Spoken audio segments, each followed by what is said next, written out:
retard you. Maybe your cunt of a fucking wife sucked one too many diseased cocks and turned you into a fucking retard. Hey everyone, and welcome to TalkWord. This is the show where we get really nerdy about English words, where they come from, what they mean, and how we use them. And today, today we're tackling a really important one. Seriously, for anyone learning English, getting a handle on this word's story is absolutely crucial if you want to communicate with respect. So let's dive right in. Okay, so have you ever had this happen? You're watching an old movie, maybe from the 70s or 80s, and a character says a word that sounds, well, totally normal in that context. But then you find out that if you said that same word today, it would be a huge deal, like deeply offensive. It's confusing, right? Language is always shifting under our feet. So, how in the world does a word go from being completely neutral to a painful, hurtful insult? That's exactly what we're going to unpack. All right, before we get into the history and all that, let's just get this out of the way front and center. The word retard is an offensive slur. Full stop.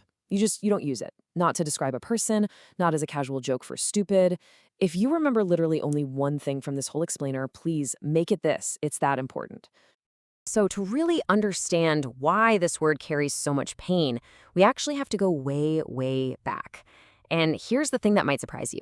It started out as a completely harmless, totally neutral word. I mean, it had a very simple, almost mechanical meaning. It all comes from this Latin word retardare, and all it meant was to make slow. That's it. You know, like in music, you might see the term retardando, which just tells the musicians to slow down.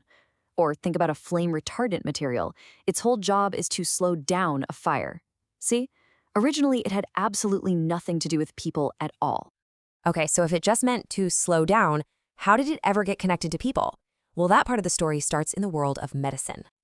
And this is where it gets really interesting and kind of sad, actually. The original intention was good. I know that sounds wild, but back in the late 1800s, doctors started using the term mental retardation as a clinical, scientific diagnosis. They were trying to be more compassionate.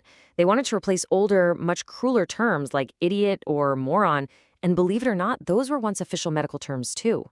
But as this timeline shows us, good intentions don't always last.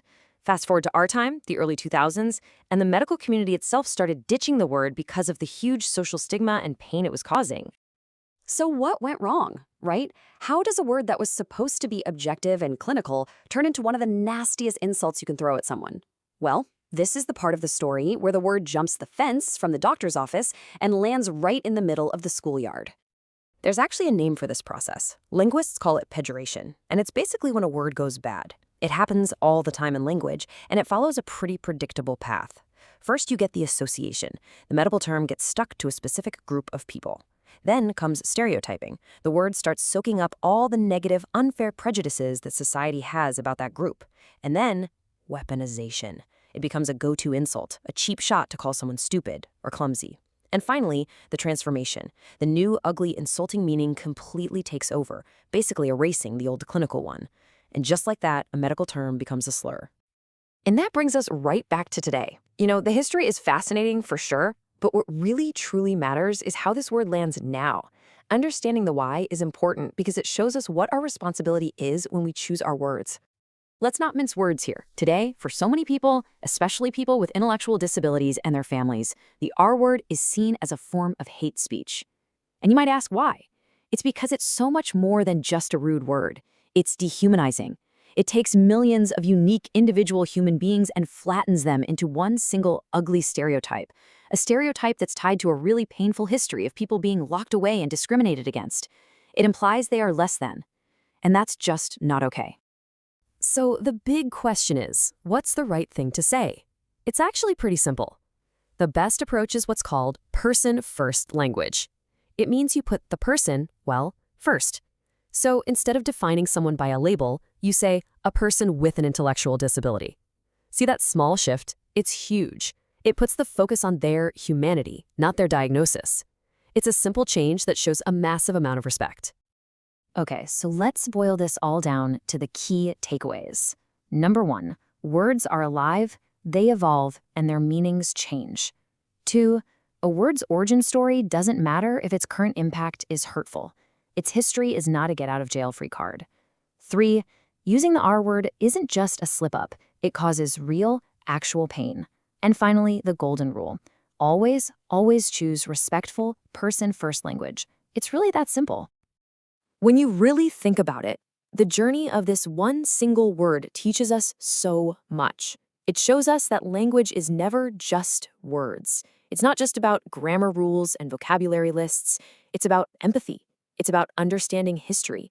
And, maybe most importantly, it's about making a conscious choice every single day to use our words to lift people up, not to tear them down. Hey, thanks so much for sticking with me through this really important explainer. I hope it was helpful. And listen, if you love digging into words like this, you should totally check out the TalkWord mobile app. You can actually create your own little word explanation podcasts just like this one, and you'll have 2 friendly hosts to help you out.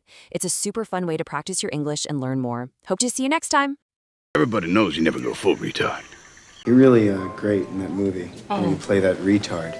Shut up, retard.